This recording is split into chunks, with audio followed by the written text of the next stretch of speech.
Good morning. It's Thursday, January 21st. I'm going to talk some more about glazes. So, this pot has 4 different glazes on it, and I'm going to go through them in order. This green is a recipe called Shiny Forest Green that I picked up at the Lawrence Art Center 25 years ago, 30 years ago, anyway.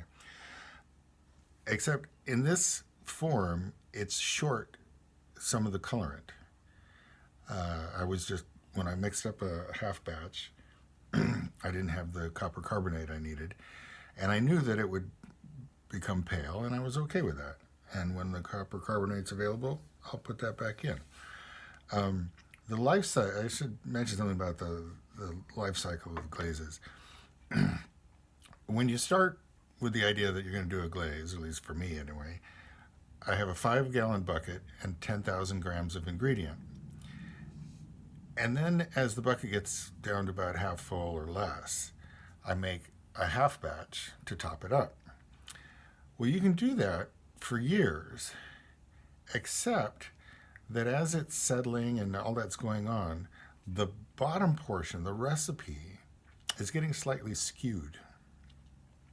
So I actually have started dating the glazes, both the initial batch and the half batch additions, so that I get a sense of how off I am from the actual original recipe. The glaze is still doing wonderful stuff. It just doesn't look like the Shiny Forest Green in the bucket. So that was the first dip. The second dip was this cranberry, which I got as a recipe out of Ceramics Monthly. And they had a range of reddish things, and I lucked into this one. I've got that written down somewhere.